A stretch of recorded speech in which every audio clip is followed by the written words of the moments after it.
In the heart of the city, where dreams come alive, B-Up's on the mic with that fire in his eyes. From the court to the field, every game, every fight, he's the voice of the struggle under stadium lights. He's seen the highs and the lows, the wins and the pain, every triumph and tear, every loss in the rain. But through it all, he stands tall, never backs down, with a heart full of love for this sports-loving town. Sports talk we watch, where the passion runs deep. Every story, every glory, every promise we keep. From the love of the game to the struggles we face, he's the voice of the people in the sacred space. Sports talk we watch, where the passion runs deep. Sports talk we watch, where the passion runs deep. Sports talk we watch, where the passion runs deep. There's a love in the air for the game and the grind, for the players who hustle, leaving it all behind. Through the sweat and the tears, the blood and the fight, B-Wop tells the stories under the bright lights. In the silence of the night, when the crowd fades away, he's the echo of hope. The way home it can be done.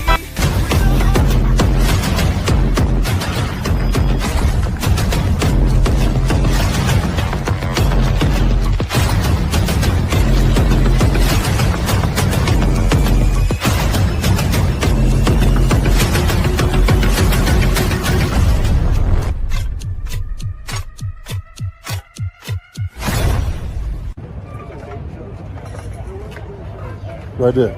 Him. I've been chasing these dreams, falling down my team. I make bread while I sleep. I don't stress, I just breathe. Being broke ain't my thing. I've been chasing these dreams. What's going on, friends? What's going on, family? You're watching Sports Talk with B-Watts on this Sunday night. Hey, do me a favor. Hit that like button. Subscribe to the channel if you haven't subscribed. And hit that notification bell. It'll let you know whenever I go live or drop a video. And also, if you don't mind, go ahead and check out my previous videos that I recorded earlier today. Once again, this broadcast is brought to you by the people who have joined the membership, and want to thank R. Joseph and Miss D for their contribution for this broadcast this entire month. Appreciate y'all. You've been a blessing. I thank everybody who have supported Sports Talk with B-Watts. Want to say hello to the #1 chat on YouTube. Yeah. The gang is in the building. And I just want to say, hey, appreciate y'all for rocking with me. Thank y'all for being active in the comment section. You make this show what it is, and I'm grateful. All right. Get ready to talk about Shedeur Sanders. What is his next step? And we're going to talk a little NFL talk. And also, we're going to talk a little Colorado football team. How about that? All right. Got JR Boxing backstage. And we're going to get ready to bring him up tonight.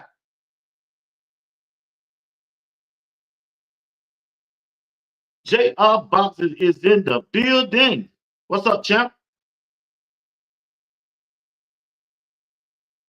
Can you hear me? What's happening? What's happening? What's up? What's going on? What's going on? How you feeling, man? How you feeling? How was your day? Oh, it was good, man. Easy day, man. Service day, Go get that scripture and then come home and get ready for the week for the baby girl to get to school. Right. Yeah. Hey, same thing here, man. Same thing here. Was a kind of busy day. Got off track. Had to take my daughter back to college. Yeah.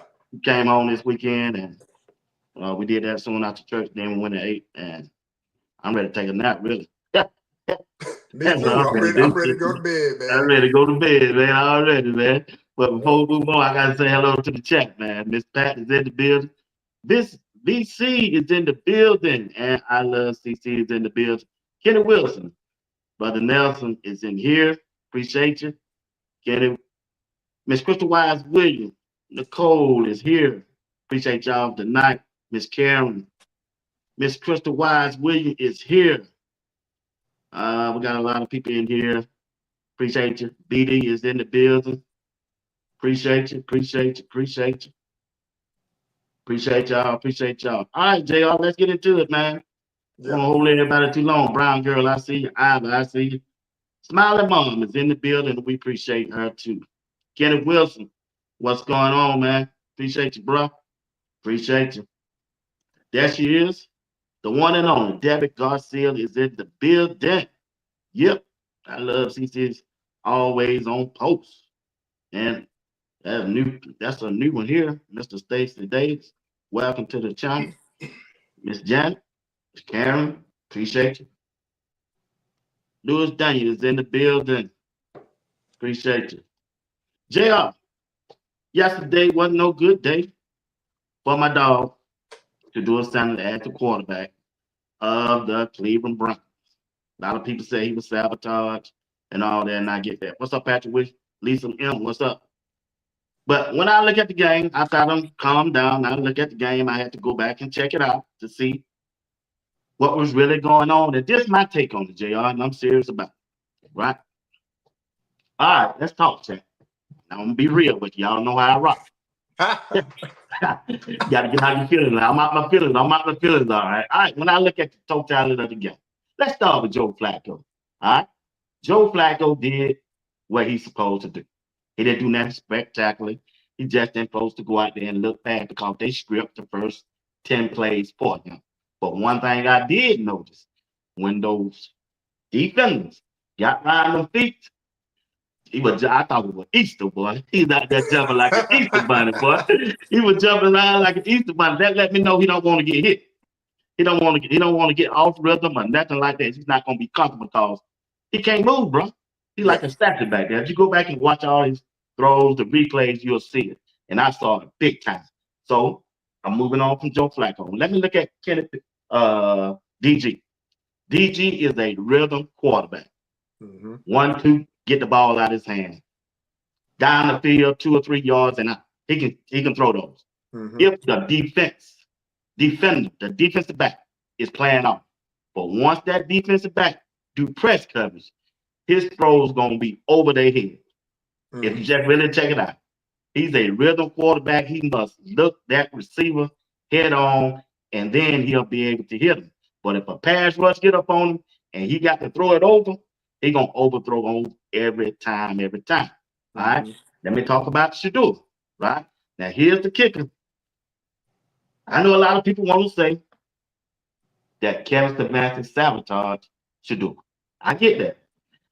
Both parties are expensive, right? Kevin Stefanski did not give Shedeur the type of weapons that he needed to succeed. But check this out, though, family and JR. They wanted it like that. Why did they want it like that, B-Watch? They saw Joe Flacco did good. Everybody saw DG did good. Kevin Stefanski saw it, and so did Shedeur. Yeah. And so did us. What do you do when you want to justify your draft pick? You saw the quarterback who everybody rooting for, Shedeur, do bad. Now everybody came down. It came down to the 2-minute warning. As a coach, and you saw that DG did good. Joe Flacco did good. Shedeur Sanders was doing bad. 2 minutes left. Should I let Shedeur go out here and drive us down to kick that winning field goal? And then the hype really gonna get bad on me. And the hype gonna get bad, and that hoopla gonna really turn up because Shedeur done drove the team down for a winning score, and they don't forget everything about what Shedeur did them first 3 quarters.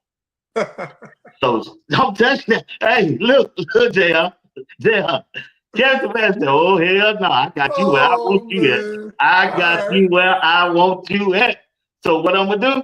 Shedeur, you're not going in to win this game because I invested in DG. If you go out here, you will crash my party. My job going to be on the line. Andrew Berry going to be looking at me and say, why y'all ain't got Shedeur in? So I'm going to put Stu Huntley in, even though I know I'm going to cut him at 12 o'clock tomorrow. Okay. So I'm going to put Huntley in. And Huntley did what Kevin Stefanski wanted to do. Drove the team down there, got a field goal, win, kept down the hoopla, made sure do a little bad. And now it's hard to say for the fan base to say that Shedeur need to be in front of DG, even though we know he need to be in front of DG. Okay. That's why I'm at on that. Let me hear your take on it. All right. Well, I mean, I'm gonna go down the line. I got a little bit of difference of opinion. Chat, don't beat me Oh, yeah, up let too me bad. add this in. Let me add this in too before you go. Now, Shedeur part. I did a video just a while ago. I always thought Shedeur cannot continue to drift back in the pocket. I don't care what team he go on. You can't make a bad play more worse.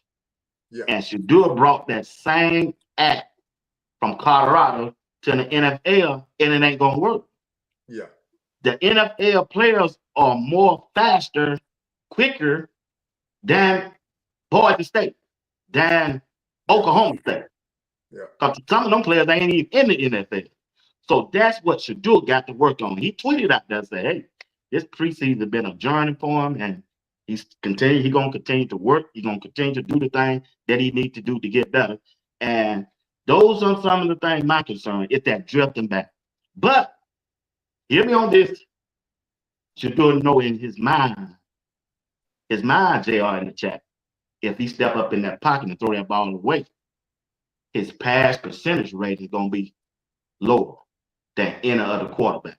Check this out, and I'm going to turn it over to you. Can you imagine if Shedeur had went 2 for 12 from throwing the balls away? What would the media did to him?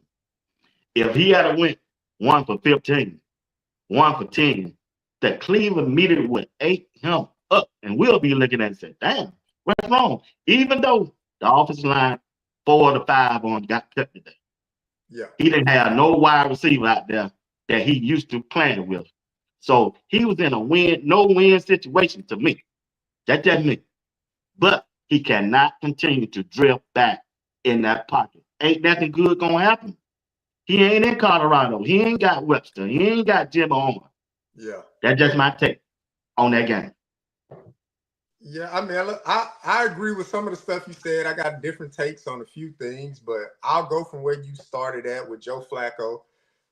Look, he did what a seasoned veteran is supposed to do. Again, this is what, year 18 for him going into the league. So he went out there and he processed the information and did what he needed to do.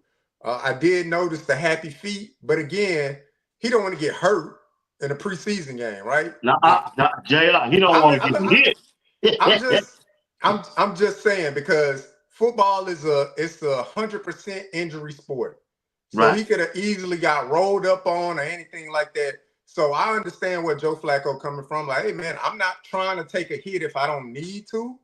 And that's perfectly fine. I ain't got nothing against that, because in a regular season, when it matters and he got to take that hit in the pocket, he'll take the hit. It's a part of the game. For Dylan Gabriel, look, Dylan Gabriel silenced a lot of us YouTube critics, that's for sure. He came out, he was very systematic in his approach, computer-like, I would say, right? Yeah. And he came out and he got to the first read quick, and if the first read was there, he got the ball out to the first read extremely fast. He did kind of stumble when it came to getting to an additional read, but he's a rookie. That's things to work on, right? But he vastly improved from his first showing from week to week. And that's what you want to see from any quarterback. Shedeur, look, even though the odds were stacked against him, I heard a lot of differences of opinions as far as what you heard as well, B. Watts, with, you know, Kevin Stefanski was setting them up, or the organization was setting them up, or he playing with people that's not going to be in the NFL. They're getting cut. Who's who? Man, that's a part of the sport. All right. It's a part of it, especially in the round that you drafted in. Look, if you were a first round draft pick, they're not going to have you out there with third string talent.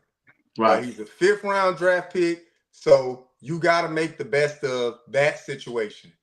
And I was kind of disappointed I was disappointed in Shedeur because it seemed like he reverted back to 2023 Colorado quarterback. Right. Drifting back in the pocket. Right. And not being able to get that ball out your hand fast. Now, love him or hate him, whether he spin out of a situation and get the ball downfield, that's what you love to see.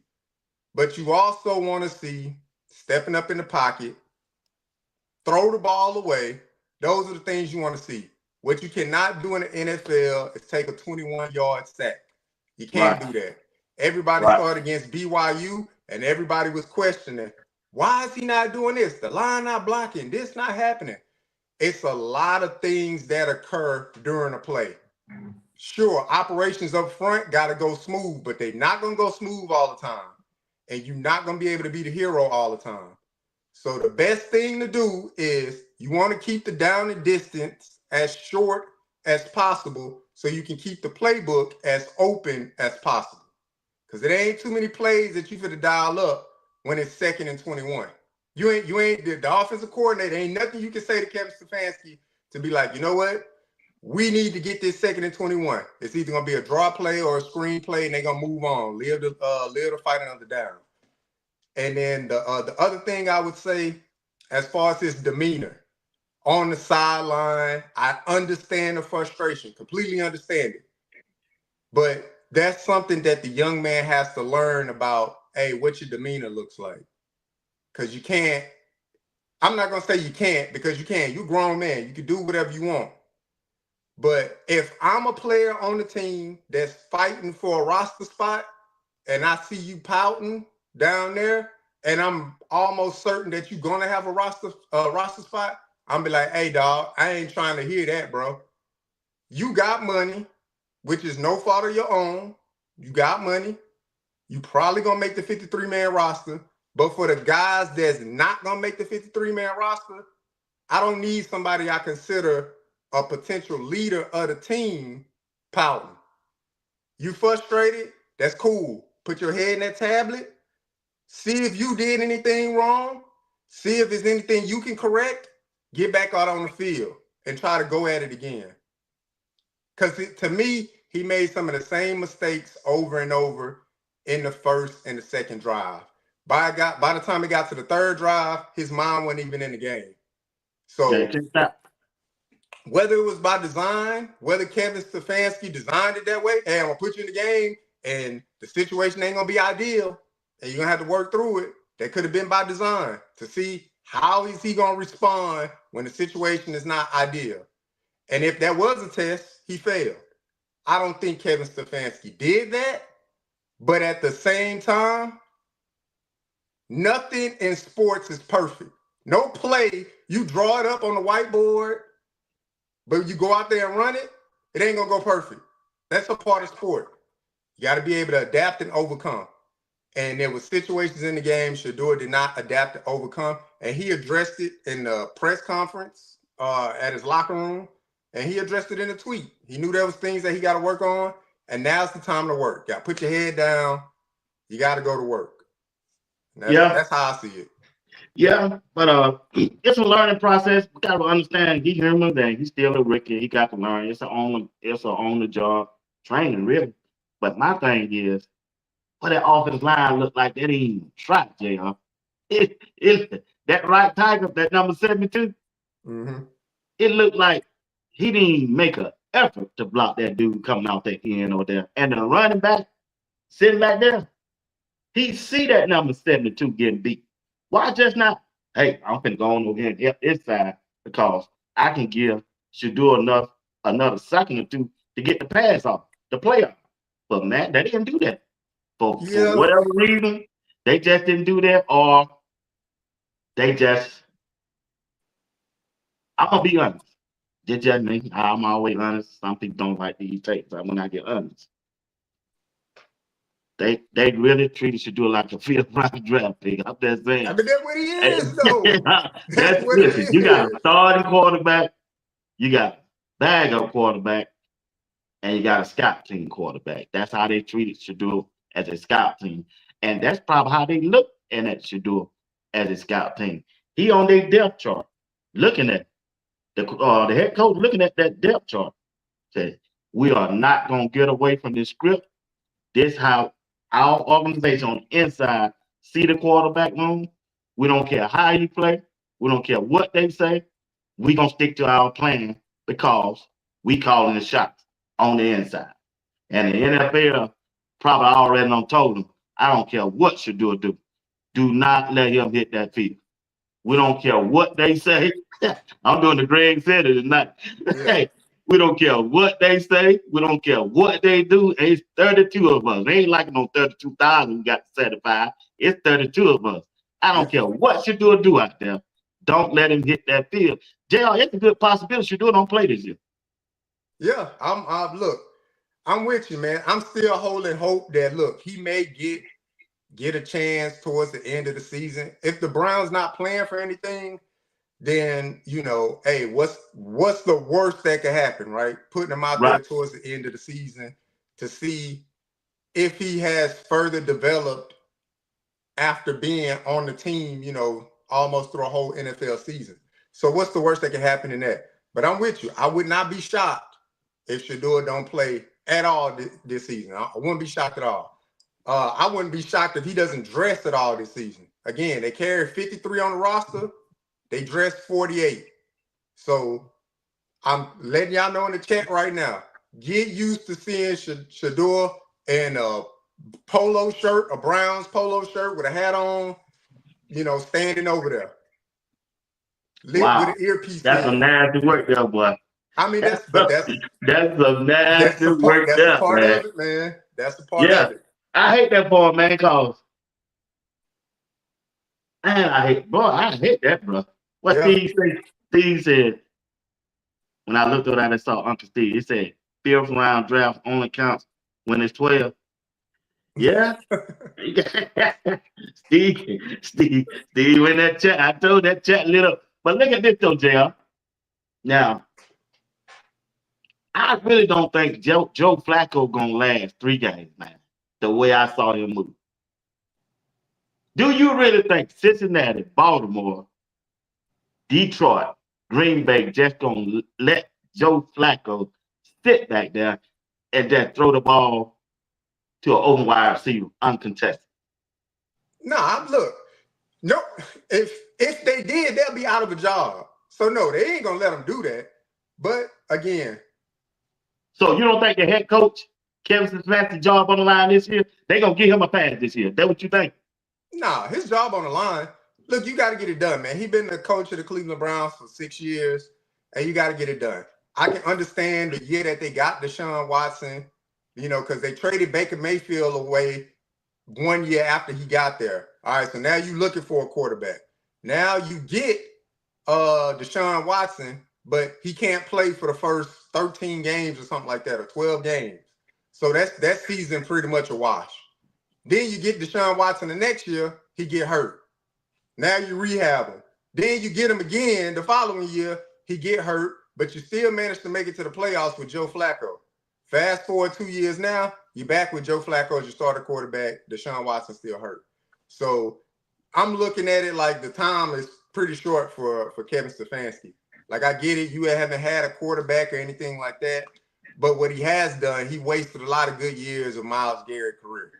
Oh, because big time. They haven't gotten anywhere, and that's on the head coach. So, yeah, that's big time. There, man. Also, man, when I look at the quarterback room, I don't know who's gonna be QB2. Are they waiting on Kenny Pickett, or will you think they go with the rookie? DG done enough in Kevin Stefanski's eye to be QB2? It seems like they trust him. He got the most reps through training camp. That's his guy. Yeah, look, I think Kenny Pickett's still gonna be the number 2 guy. And Dylan Gabriel will be the 3rd guy. He'll be the emergency quarterback because they're still trying to bring him along. There's still a lot of things that Dylan Gabriel needs to learn just as well as Shedeur. So they'll bring him along, Right. But Kenny Pickett to be the number 2 guy. That's Yeah. why they didn't play him. You know, it's either Kenny Pickett decided, look, man, I don't know how the situation gonna turn out, so let me just hold my body in case somebody come a calling and I need to go somewhere else. Or the organization and told Kenny Pickett, look, man, look, hey, we brought you in to compete with Joe Flacco. Unfortunately, you got injured, but we need you to get healthy because now that we're going into the season, if Joe Flacco don't hold up, you right there. So, you know, I think Kenny Pickett's still gonna be the number 2 quarterback. Okay. All right. Blessed Bunch got a $4.99 super chat. I just don't know what to say about JR talk tonight. I just want him, JR, remember how to play a trick. He is. Hey, JR being JR, you know, you got to. I mean, look, I respect everybody's opinion. He said that's wrong. Yeah, I'm keeping it real because That's look, it. my wife, I want to know him. yeah, my wife asked me a question. She said it just seemed like his demeanor was down, and you know, Yeah. did the coach say Hey, I something saw to him? him walk down the sideline. I said, is he finna go? He finna leave? Yeah, But he came back. Then I said, he must have been talking to Coach Klein in his mental. yeah. I said, he just walked away. He just I don't know. He saw I think he just saw the writing on the wall. Yeah. He saw the players out there with him, man. He know they ain't going to be on the team. They took Gage from him. Gage was playing on the number 1 and number 2 offense. I look at it differently. This the last preseason game. They trying to build out the rest of their roster, right?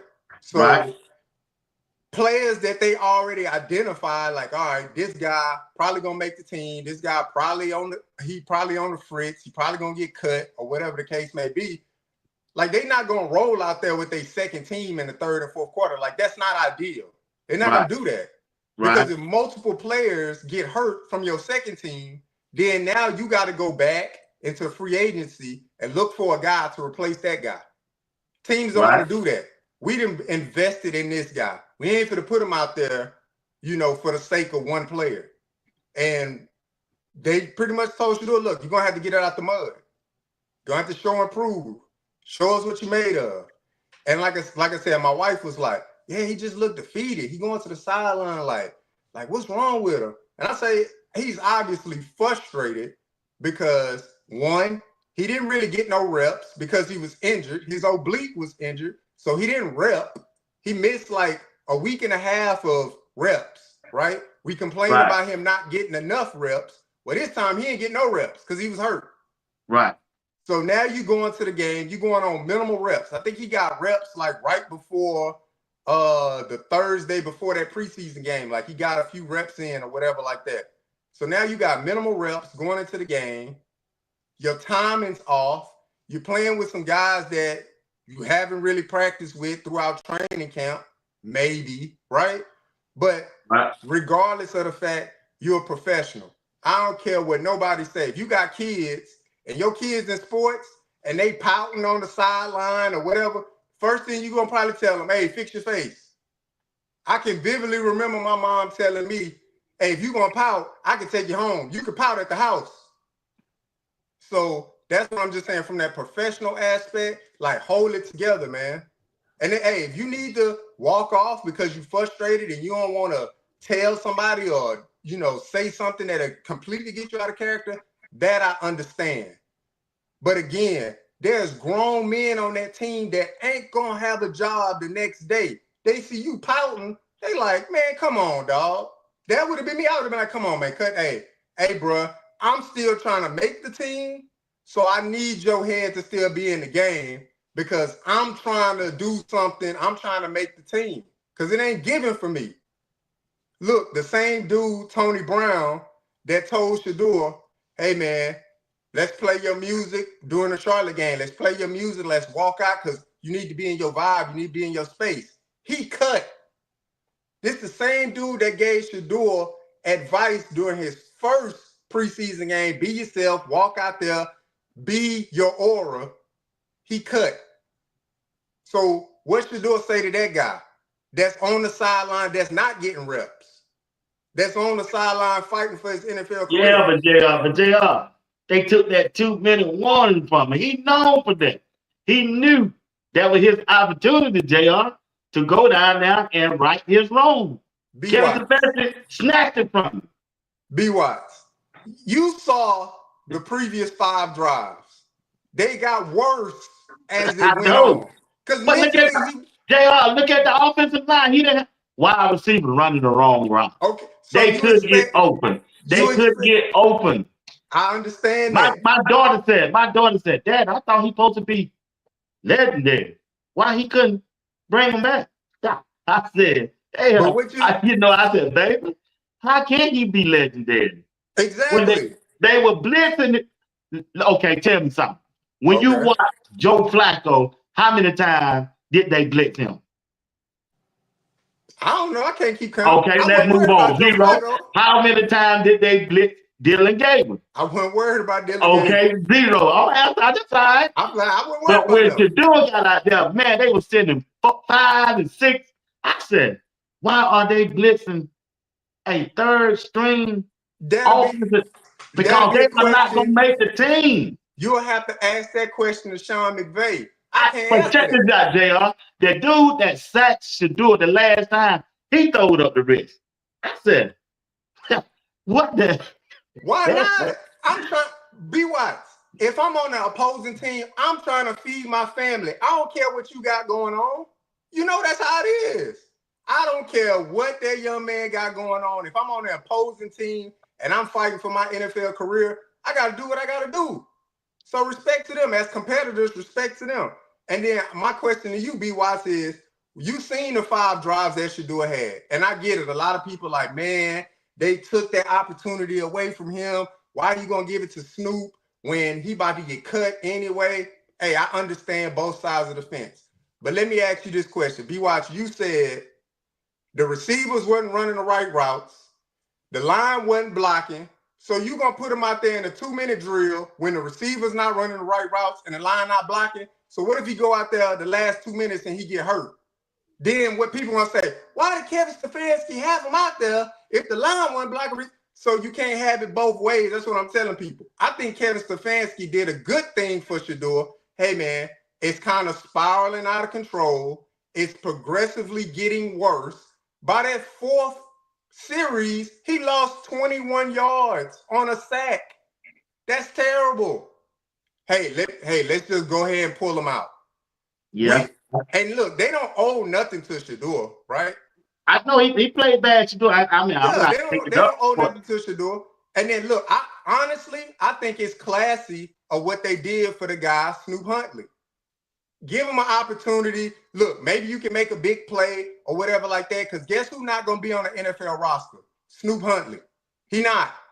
So if you can go out there, make a big play, lead the drive down the field, that's the last good tape that you're going to have that teams can call upon. Hey, he came in. How was he in the building? And he was a great vet. He was everything we needed. The last few drives that he had, he did an excellent job of picking up this. So they did that so I think that was classy of the organization to do that because they didn't have to do that for Snoop Huntley. They could have tried Shedeur out there and be like, well, we already know he's gonna be the fourth string quarterback.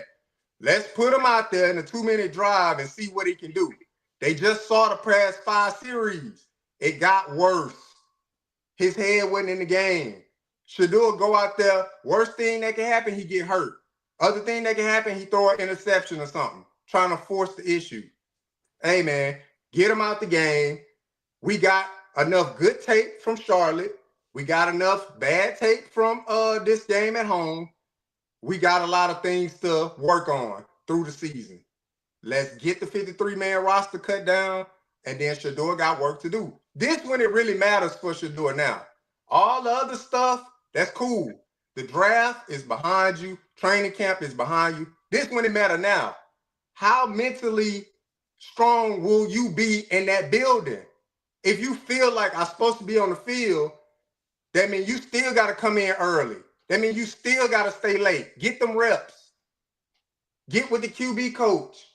Learn from your mistakes. This when it matters the most.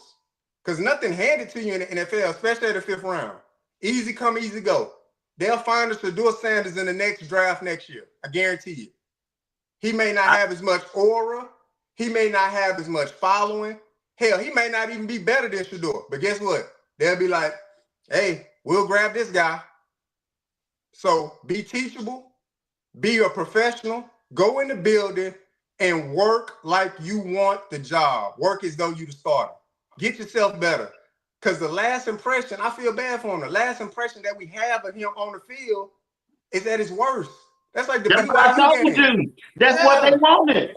That's what But Kevin Stefanski wanted. That exactly. last impression to So stay in your now, mind. the next time you get on that field, you got to make it your point to right the wrong. You got to make it your point to right the wrong.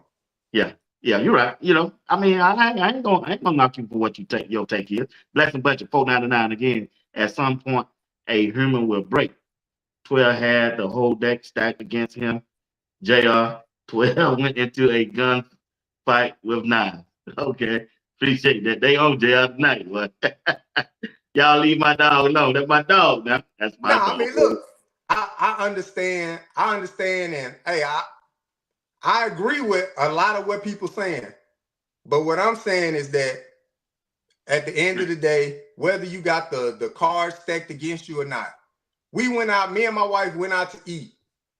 And this waiter, he just messing up the service, just messing up. We called the manager over. Hey man, he done messed up our order. He done did this, he done did that, da. The manager came over. Hey, my apologies. The guys knew we trying to, get him up to speed and stuff like that. Hey man, I don't care about you being new, dog. I'm here to enjoy my meal. And so when you get in my order wrong, things like that, that's frustrating. And I get it. Shedeur was frustrated. People missing blocking assignments, people missing routes. Shedeur messed up things too. That's fine, man. But it's your job as the quarterback. Who the face of the franchise? Who is always the face of the franchise? Typically the quarterback. It's your job as the quarterback to stand 10 toes. You got to be the professional on the field. Stand there. When Cam Ward was sulking and had the towel on his hand, everybody criticized Cam Ward for doing that. Everybody criticized Jay Cutler for doing that. It's the same. Shedeur gonna get the same thing, man. I'm just saying, expectations matter. Perception matters. It matters, man. Yeah, I just wish they had let him did that 2-minute warning, but Kevin Stefanski got to prove a point. He got to prove a point. He had to do it right where he wanted it. Hey, it's that draft, man. They still hanging on that draft, bro. They got to show y'all they right and we wrong. Yeah, that's what they did. I mean, that's what they doing. Whether they were trying to prove it or not, Shedeur fell into the trap. He fell into it. So yeah, so man. I just hated for him, man. I hated for him. I saw his body language I didn't like. I said, man, I saw that he checked out. I can't dress it up for him. Yeah, he put it out there for me he to was see checked it. out. Yeah, he checked out, bro. And but you can't blame him though, JR. Did nothing go right? Nothing. They didn't give him nothing. But I guess that's what a 5th round draft pick gets. Yeah. You get the garbage. We know we're going to let these guys go, but we got to have a quarterback out there to play this game. I'm not going to put Joe Flacco out there. He's my starter. Yeah. Kenny Pickett is injured. Dylan Gabriel is my bag up. So Shedeur, you it? Yeah. Look, my team, the Texans, we got a third string quarterback. He played at Florida, then later went to Wisconsin. Man, that guy went out there the first preseason game with the third string people and all of that stuff. He went like 2 for 10 or 2 for 12. It was terrible. Like, I mean, it was bad. It was atrocious. I'm like, does he even deserve to be in the NFL? Everything does look bad. But guess what? Graham Mertz, 7th round pick. Like, you're not going to get anything handed to you, dog. 5th round, you ain't going to get nothing handed to you. You're going to have to go and work for it. You're going to be working with talent that's probably less than you. Got to make it work. You got to. I wouldn't been mad. if Shedeur would have went out there and took 5 sacks by just stepping up in the pocket, I wouldn't have been mad at that. I'd have been like, well, damn, at least he's stepping up in the pocket. You couldn't come on here and say, B. Watts, look, man, Shedeur drifting back. You would have been like, he stepped up in that pocket and took them sacks. But what we saying, you can't do what you did in the past. Right. You can't do that.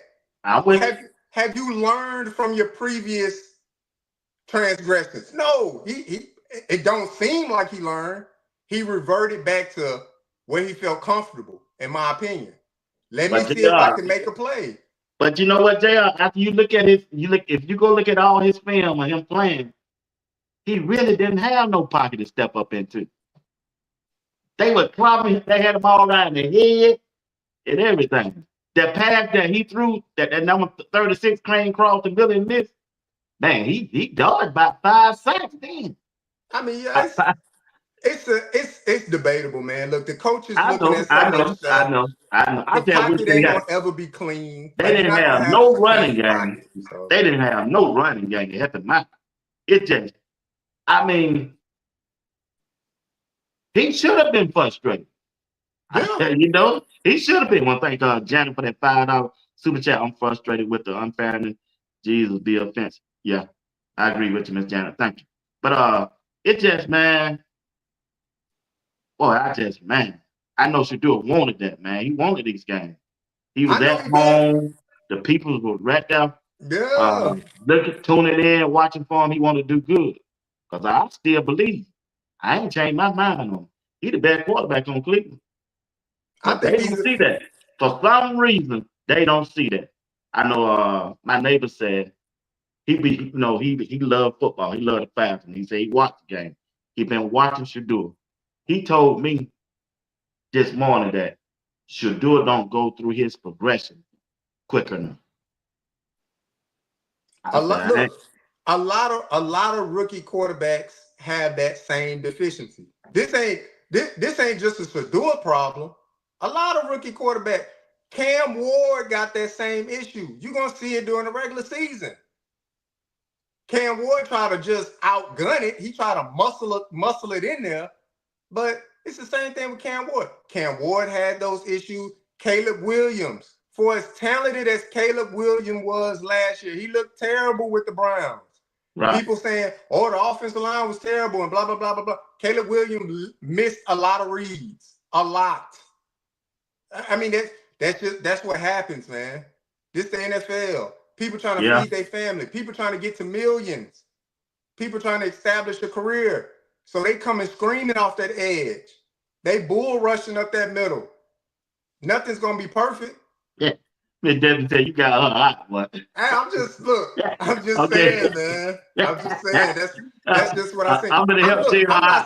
I'm not saying Shedeur not talented. He's a very talented young man. Yeah, he got some stuff he got to work on. That's all. Yeah, it's he got some stuff he got to work on. I know that. He got some stuff. He know that too. Yeah, he can't go.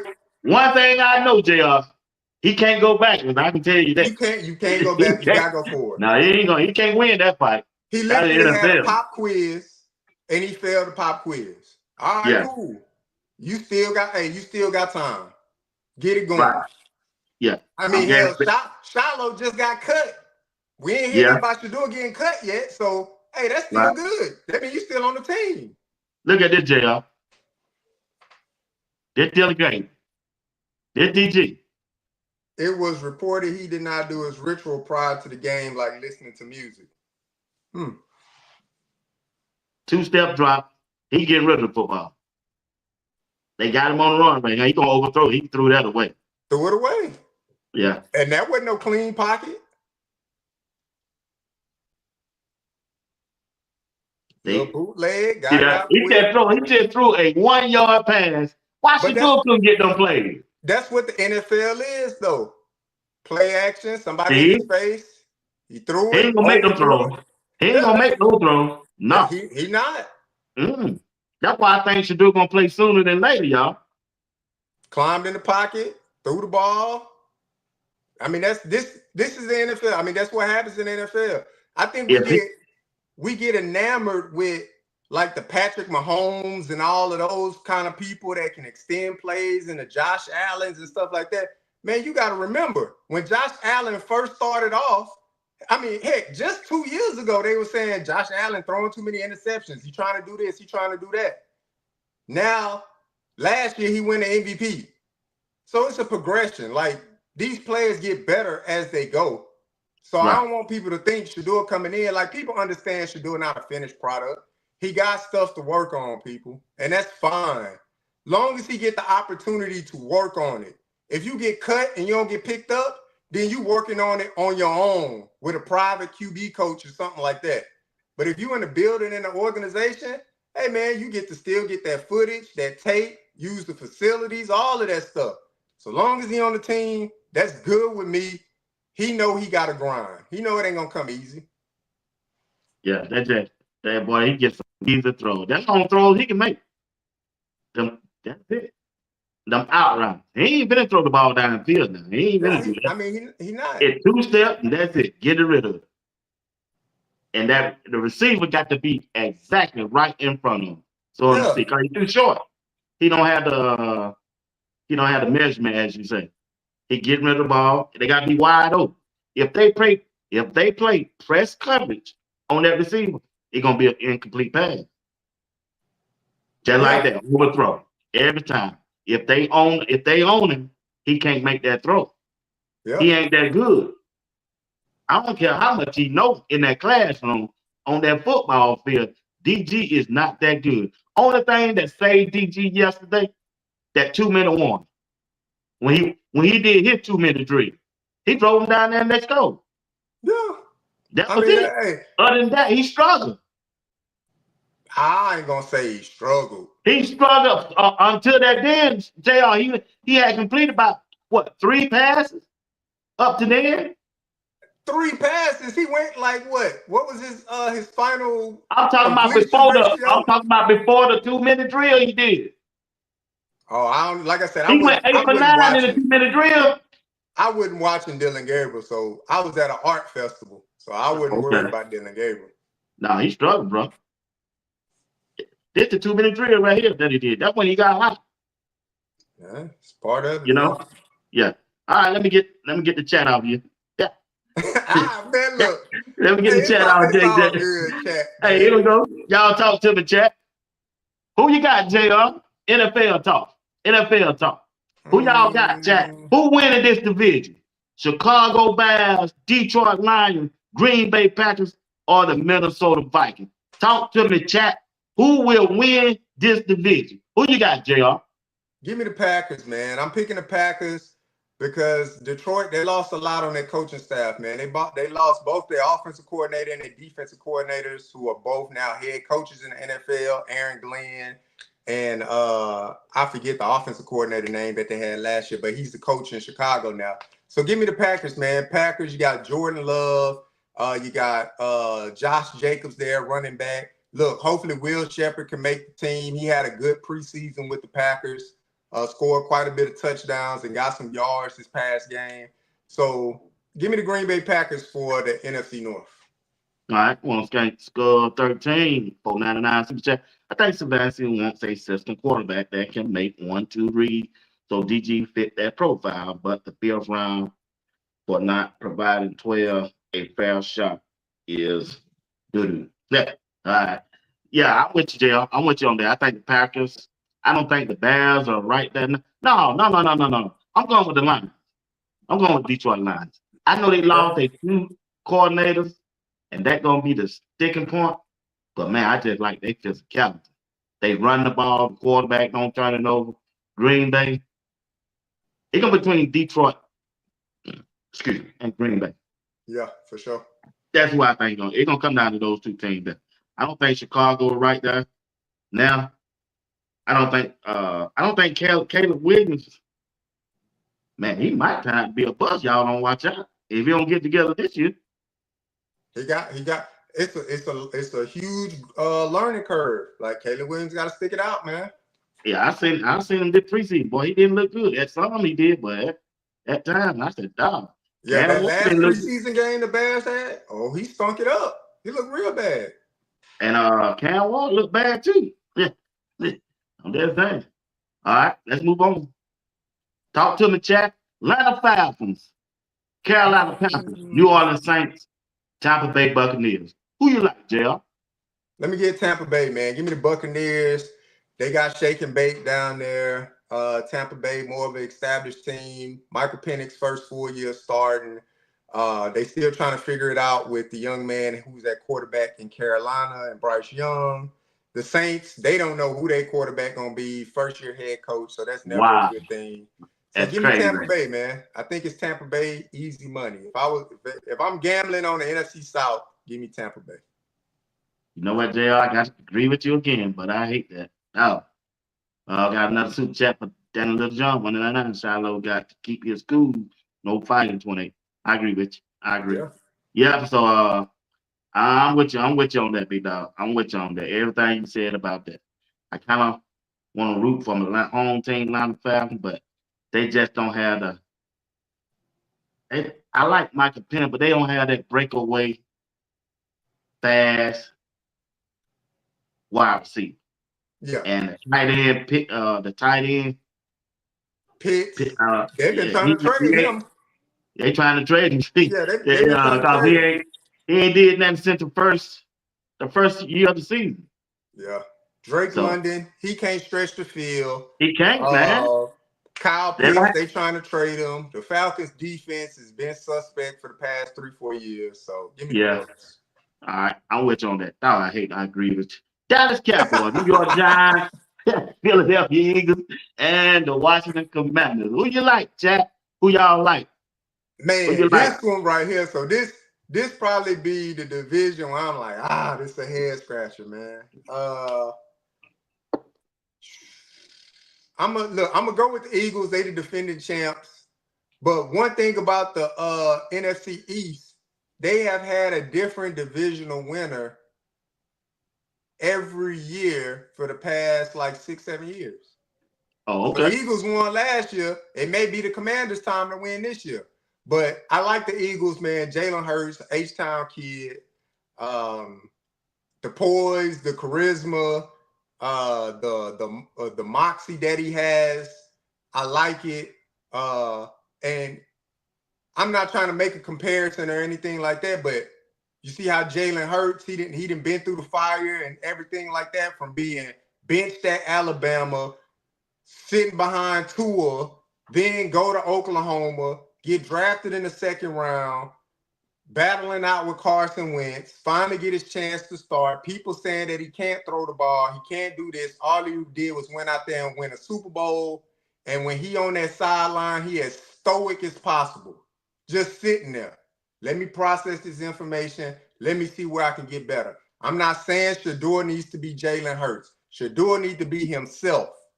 But just remember, them cameras always on you, Shedeur. So the way you conducted yourself at Colorado, you got to remember that, man.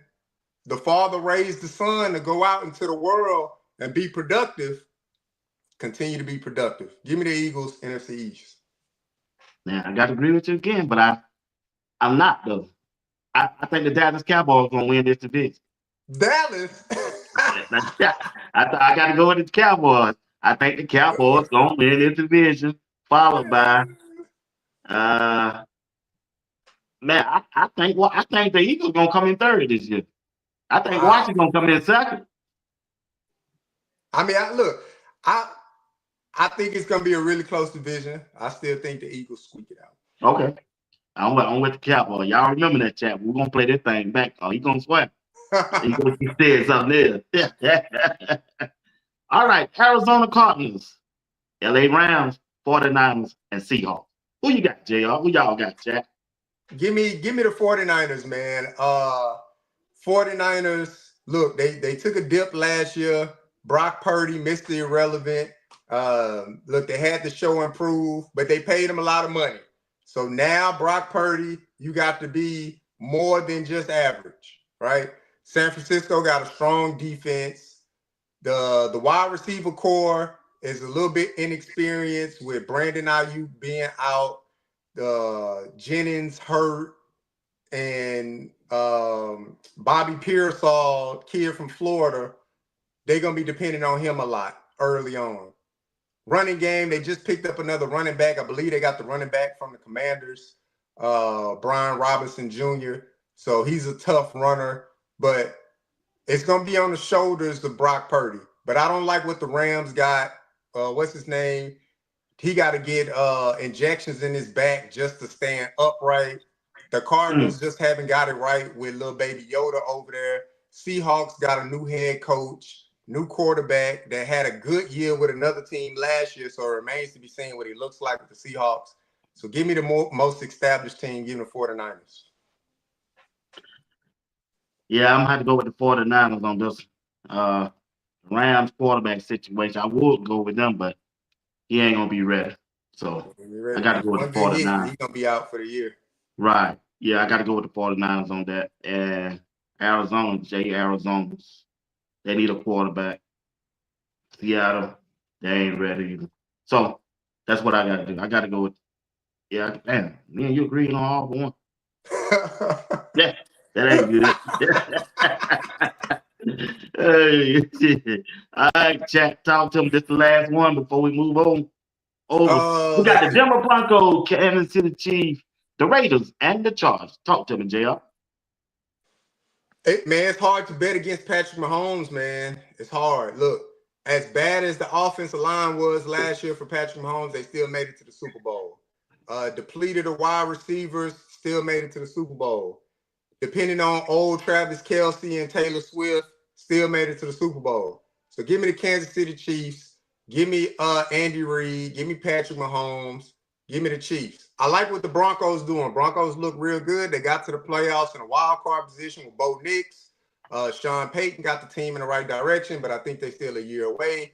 The Chargers, I like Jim Harbaugh. Jim Harbaugh. I like Jim Harbaugh, but I just don't think they're going to be able to surpass the Chiefs or the Broncos this year. And then the Raiders, look, Pete Carroll coming in, but it's a total rebuild for that team, man. New quarterback coming in. What receiver? They don't have any receivers. Ashton Genty, rookie running back. They're going to expect a lot from him. But again, he's a rookie. So we'll see what happens. But give me the Chiefs, man. I think it's the Chiefs' division to win. Damn. I got to, man, JR on his game tonight. I got to agree with him on everything that he said. Everything JR said, I got to go with him, y'all. Damn, I hate that. It is what it is. Hey, it is what it is. Hey, that's why he's JR. Appreciate you on that take, big dog. Appreciate you. But I agree with you everything you say, other than the Dallas Cowboys. I think the Dallas Cowboys are going to win that division. So that's just me on that. All right, let's do our last take, and that's the Colorado football team, big dog. And we're going to get up out of here. Appreciate you tonight. Everybody in the chat, appreciate y'all. Y'all the best once again, and I appreciate you for rocking with. Let's look at the Colorado football team, big dog. They're getting ready to go up against Georgia Tech Friday. What's your expectation of this game coming up?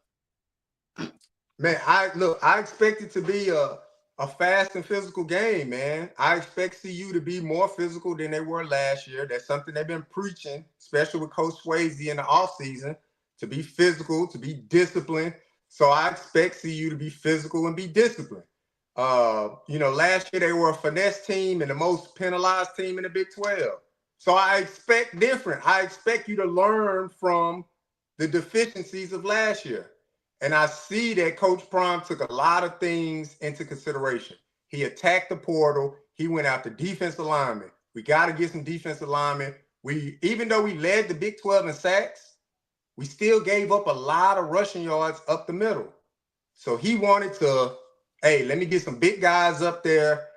Barnes then transform his body. They bring in a name like Jaheim Otis, Coleman, Lightfoot. You got Torian Carter coming back. So they got some guys that they can move in and out. Amari McNeil. So Brandon Davis Swain. They got good depth up the middle. So I'm expecting them to be better in stopping the run because you got more depth. Because last year when Chidozie got hurt, Shane Coates got hurt, Barnes was undisciplined, it was bad. It was real bad. And we saw it on games when it was real bad. But I expect CU to be disciplined. I expect them to be physical. I like the linebackers. They're going to be flying around. We got some speed at the linebacker position. So they're going to be flying around, making a lot of tackles. K-Salt, the offense going to look different. K-Salt, and he not shy about pulling it down and running. He ain't shy. So B. Watts, look, y'all know I don't like to say B. Watts is right about a lot of stuff. But B. Watts is right about K-Salt. K-Salt going to pull that ball down, and he going to run. So you ain't got to worry about Hey, you can somebody hear Coach drifting Prime in the back. background saying, run. Hey, He that's what we wanted brought to you here run. for, running. Yeah. So the offensive line, man, look, Coach Prime started off in the offseason by promoting Gunnar White, right? Bringing in Andre Garrard, George Hegeman, putting them in that room and say, hey guys, this room needs to be better. I'm gonna go get you the talent. You gotta coach them up, you gotta be better. So I expect tremendous improvement from the offensive line. I expect the wide receivers. Look, they don't have to produce the same as what they did last year, because I think that'd be hard to reproduce. I think it'd be hard to reproduce a Travis Hunter or a LeJontay or a Will Shepherd. I think it'd be hard to reproduce those things, but be consistent. That's all we need. Be consistent. I think the running game is going to be a vital part of CU's success this year in the form of B. Watts guy, Dallin Hayden, when he gets back healthy. You got Track Hawk back there, who's a lightning rod. And then you got, what's his name? Number 29. Oh, I forget his name.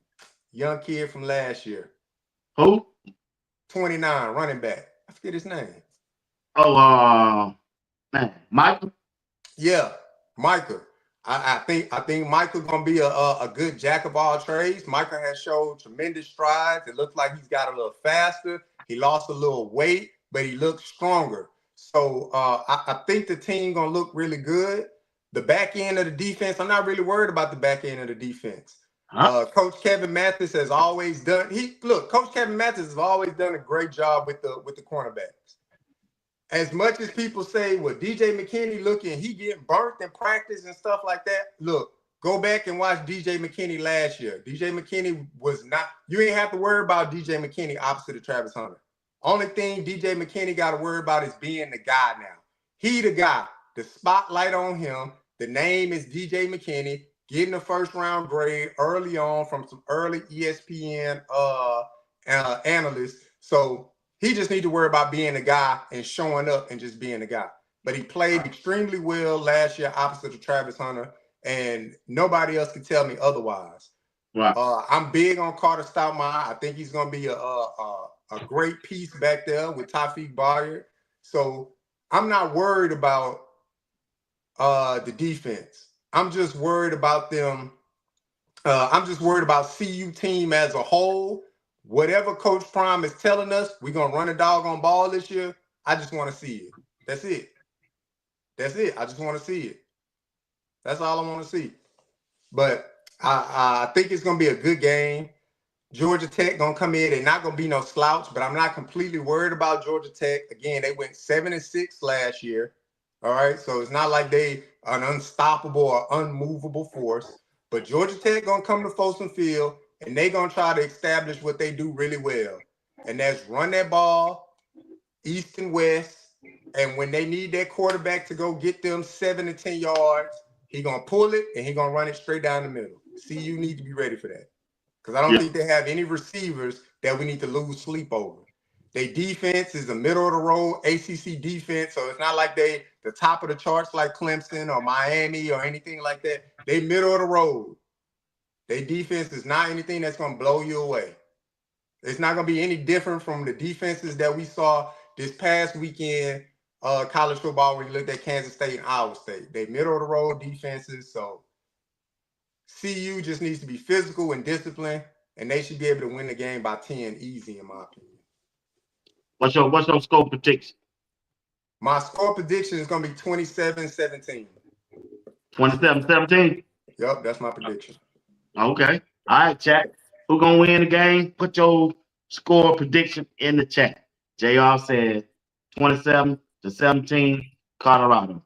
I'm saying 30-10 Colorado. But 30-10. I'm looking. I think since Dallas Hayes gonna miss the first 2, maybe 3 games, Track might have a big game this game, boy. Yeah. So he's a specialist. He can Yeah. do it all. The only thing that can he block in the backfield? That's it. That's gonna cause he's short, small. Yeah. Can he catch one of those linebackers? Because you know a linebacker gonna be bigger than him. Can he block? You know, that's can he block? We know he can catch the ball out of the backfield. Yeah. We know he can run the ball between the top. We know that. And I heard Uncle Nita say he's gonna play a little special team too. So Yep. so Michael, they gonna get some burn. Yeah. I'm telling you now, if they don't be successful, K-Salt gonna take over now that running thing now. He will. He gonna take over that now. No, he already done told I ain't gonna let you die. Now I'm gonna do me. So Yeah. you know what he posted. They gotta win. This is last year. This is last year, man. K-Salt playing for a lot. Yeah, he playing for a lot. He can't turn the ball over. He can't. He got to damn near walk a fine line. Cause Juju right behind him. They got him there. If they out of a Big Ten championship anytime part of the season, they gonna turn that keys over to Juju and get him ready. Yeah. Look, I think Juju gonna have opportunities to play in spurts. But it's K-Salt. It's K-Salt all the way for me. It's all the way, but they got to be winning though, man. They got to win with it. Yeah. He's trying to get to the league too. And you got Marion Miller. What kind of year do you expect Marion Miller to have? Be honest with me. I expect People Marion keep telling me he's lazy, bro. Is he lazy, JR? No, I don't. I wouldn't classify him as lazy. I don't know him personally, so I'm only seeing small clips. So I wouldn't classify him as lazy. Because the play on the field, to me, it shows otherwise, right? When the first year as a true freshman, when he got there and he wore the number 14, when Javon Antonio couldn't get it done, right? When he couldn't hold on to the ball, when he couldn't separate, when Shedeur needed a target and they went to him, he got it done. And the likes of 200 and some yards against USC. So you saying he just need the opportunity? He needs the opportunity. That's it. Because when he had that opportunity against Kansas State, again, he produced another 200-yard game. Now, do I expect him to go out there and get 200 yards each and every time? No, I don't expect that. But if he's getting, some targets, he's going to produce. We've seen it on well-off films against Travis Hunter. He's produced against Travis Hunter. Now, whether he watching film, whether he doing the right stuff in the facility, whether he getting treatment, whether his grades are where they need to be, that all remains to be seen because we don't know. We're not in the building. That's clearly speculation. But when he gets the opportunity on the field, when he's had more than 5 targets, he's produced over 200 yards. True. So that's all I can go off of is production on the field because I don't know what he's doing outside of the field. Right. We know that play a major part in whatever Coach Brian do and for his playing time. Now, when you look at the wide receiver again and you look at that slot position, who you favor, which way you think they'll go? Chat, who y'all want in the slot position, the wide receiver? Y'all want Q6, Draylon, 17, or whoever, what wide receiver should be in that slot? What you think? Yeah, give me Draylon Miller, man. And I hope Draylon gets the opportunity to wear number 1. Because the young man been working his butt off. He is literally the leader in the wide receiver room. As a true sophomore, he's the leader in the wide receiver room. That speaks volumes about his character, his work ethic. He's doing everything right. So I hope he gets that number 1. That'd be a great thing to see. But I see Draylon Miller in the slot, right? He was the first person outside of the center and Shedeur to touch the ball last year for CU. Yeah, he was, wasn't he? As a freshman. As a true freshman. So they gave him about the backfield. I said they got him in the backfield. I said, why? Yep. So that's why didn't they stick to it all year though? Huh? They should have stuck with it all year though. I mean, they should have, but again, I don't think the setup or the operation was to run the ball last year. So they put him in an effective position. They put him out there at wide receiver, and he came on towards the end of the year. He did a fantastic job as a true freshman. He came on at the end of the year. So. He did. To be a freshman, he did. I mean, you can't expect no more. So Absolutely. he bring that experience now back, and it's gonna help the younger guys and the ones who haven't been there to know the culture and know what they expect. I'm sure he's been a big asset to that wide receiver room anyway. So Absolutely. that's the deepest part on the team anyway. Like I said, looking for good things, man. I think Colorado can dominate this year if they mindset right and they discipline. Yeah.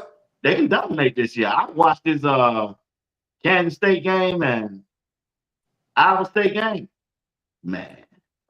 Yeah. Colorado blow it, man. The team ain't gonna be able to handle Colorado, man. What I saw, even though the conditioning was bad, it was raining, but I didn't see nothing impressive from Kansas State. That's just me. It'll change week to week, as the season goes along, injuries happen and stuff like that.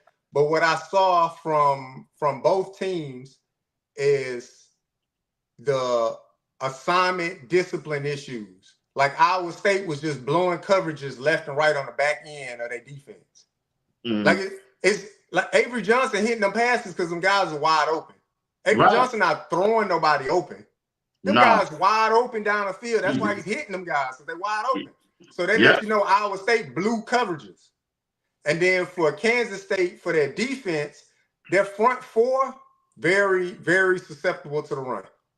Iowa State was gashing them with stretch plays, and then Brocco Beck will sneak it in there and get himself about 5 to 7 yards whenever he needed to. So Kansas State front four is susceptible. Their linebackers can run, but their front four, the defensive linemen, they weren't holding up. They wasn't really getting no pressure on Brocco Beck like that. I think they registered 1 sack, but outside of that, they didn't really get any more pressure on Brocco Beck like that. Iowa State front seven, they look real good. They look real good. Them defensive backs had their eyes in the backfield a lot because they was coming down, and I'm talking about even their cornerbacks was trying to lay the wood on the running backs for Kansas State. So, but that led to deep passes down the field because they so focused in the backfield, they breaking containment on the backside. Kansas State, that little wide receiver number 1, running wide open down the field. That's inexcusable. You can't allow that to happen. So that's when Coach Sapp preach about alignment, assignment. When you hear Coach Kevin Mathis teach about eye discipline, like those are the things. You got to trust your eyes. Front seven, discipline.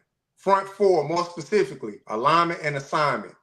So as long as CU, because they got a lot of seniors on their team, B-Watts, they got a lot of guys that this is the year for them. They want it to be a big year.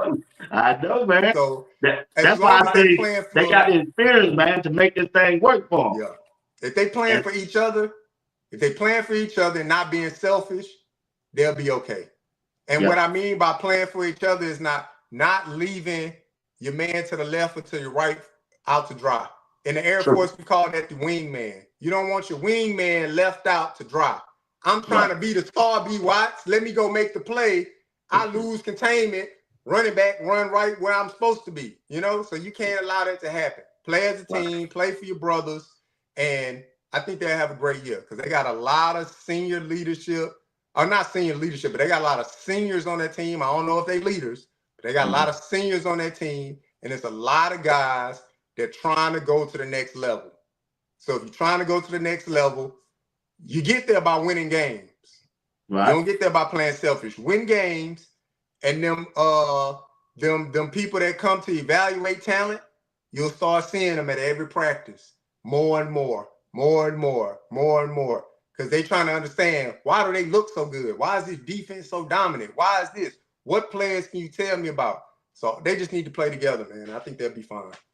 Yeah, I'm with you, Jay. I think everybody's gonna be all right. I think the team good. I like them. I like everything they've done. It's just time to go out there and play right now. It's time to go out there and play and be accountable and just do your job. That's all. That's all they got to do. Go out there and do your job and everything. All right, JR. That's it. Oh no. I got one more thing. Hey, Ohio State, Texas. What you like? Who you like? Man, give me Texas, man. Give me my Longhorns, man. Look, I'm not gonna sit up here and be like Archie Manning the savior. He finna be the next great thing and man. The young man only played two games of football. So you're not finna hear me go out there and say anything crazy. But what I like about Texas team is that our offensive line, solid offensive line. We ain't lose nothing off the offensive line. So our offensive line is solid. We getting one of our stud running backs back in CJ Baxter. He was a huge recruit for the University of Texas. He had a great true freshman year, riddled by injuries though, to the point where he blew his ACL out, but the guy's really good. So he's coming back and he's looking to make a big impact. So that's going to be something we rely heavily on. They recruited really well when it comes to the wide receiver thing. So Steve Sarkisian going to draw it up and guys going to be running open down the field. Arch Manning just need to get on the ball. The thing that worries me the most about my Texas Longhorns is our defense. Defense. We can't stop nobody. You saw what one man last year, Scatterboo, ran wild on us. One man. We can't allow that to happen. All right. So with Ohio State, they got a lot coming back. Jeremiah Smith is coming back. Their wide receiver core is coming back, but their offensive line is pieced together. All right. This 5-star freshman quarterback that they got starting in Julian Sand, this is first time taking a big time snap where he's the starter. So I think they got a lot to prove. Ohio State defense has always been solid. They're going to be playing in a horseshoe, so they're going to have their fans behind them. But I think Texas pulls it out. And if Texas is able to run the ball, because that was something that we could not do last year. But with CJ Baxter coming back, if we're able to run the ball, Texas can go in there into the horseshoe, pull out the victory against Ohio State. So give me Texas. Give me my Longhorns. All right. Y'all heard from JR? JR was on the road tonight. That bad boy. Shoot. I ever get some money, I'm gonna shoot him some. I had to put JR on payroll the way he went on today, boy. He gave it to y'all, whether y'all like it or not. But I want to thank JR for everything. Y'all gotta appreciate JR. JR JR do 3 nights a week with me. Don't charge me nothing. He ain't ask for no money or nothing, y'all. He just give his time whatever he ain't got that to do with his family. And I'm appreciative about it, JR. I just want to let you know that, man. All of you guys. Coach Dre, you got Uncle Steve, and you got Greg said it also. I miss Greg said today. Did he come on? He came on. He came on. Okay, I missed it. I gotta go check his replay out. I gotta check. Yeah, I didn't get to sit through all of it, but I'm gonna check out the replay too. Like I said, bro, I appreciate you, man. Like I say, man, you're straight up brother, man. I appreciate you, all y'all there. You, Coach Dre, Uncle Steve, Greg said it. Y'all be here with me, man. Y'all don't charge me a dime, and I appreciate y'all, man. But once again, I got the #1 check. They always here to rock with us. They rock with us. They rock with us. They rock with us. They favor of their support, and I'm grateful. JR, give us your last word, and we out of here, man. Oh, Greg down there in the business. Greg, I gotta go check you live out, boy. I miss you live, man. What up, Greg? I didn't know he came on. I kept looking for him when I was getting out of church. I said, man, this dude ain't coming home, man. I said, he be getting them old bogus time, man. Get you a regular time, Greg. Get you a regular time, Greg.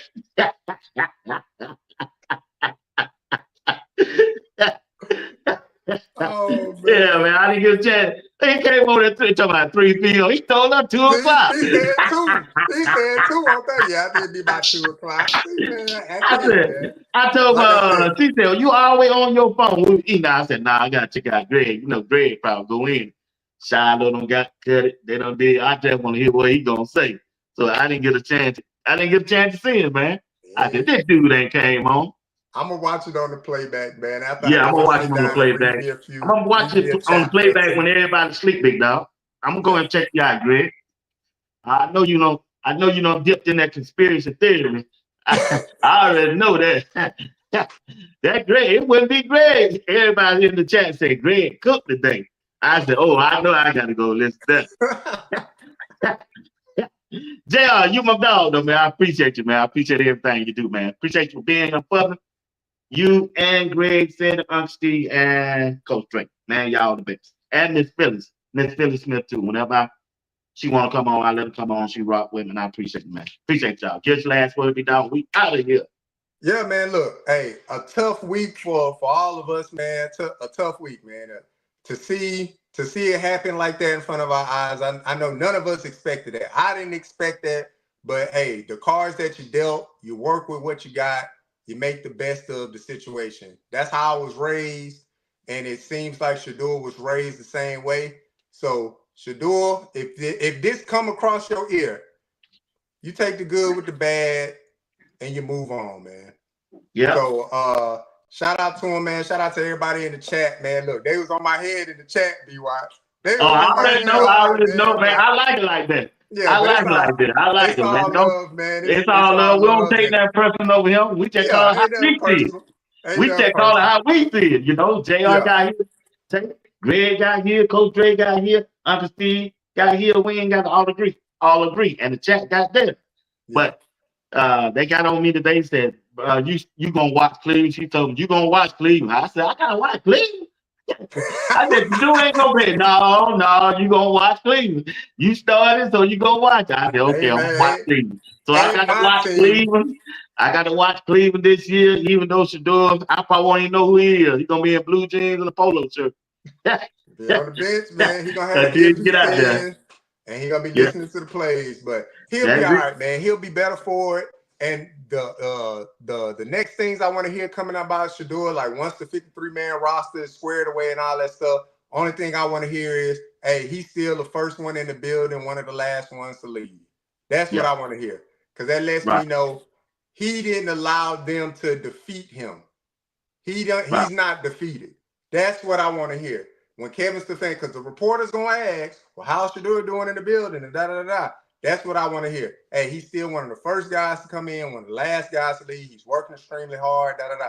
That's what you want to hear. So I hope that's what we get from Cleveland. You know, if they don't say it, I would assume that it's still happening, because the young man knows how to work hard. So he's going to get better, and he's going to be all right, man. So when he get his next opportunity, he definitely going to be ready to blow people out the water, for sure. But that's it, man. That's it for me, B-Watch. That's all I got, bro. I appreciate you, Gerald. Once again, man, you gave me a chance to have a break today, man. I didn't have to talk that much, but you bet your top dollar tomorrow night at 8 o'clock. I'm going to go about my dog, Shedeur Sanders, and we rocking, boy. I'm going to go out. I appreciate JR. Appreciate, man, y'all just don't know when y'all be on this stage, boy. Y'all give a brother a break, man. Appreciate you, JR. Like I said, I get some money, whenever I get some money, I shoot it to you, big dog. I appreciate you, though, man. Have a good one, bro. It's all good. All right, bro. All right.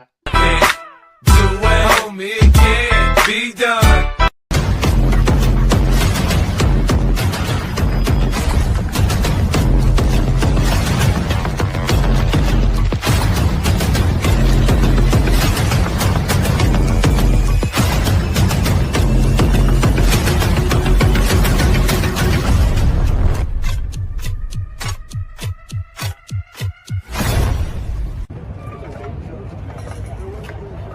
Right there.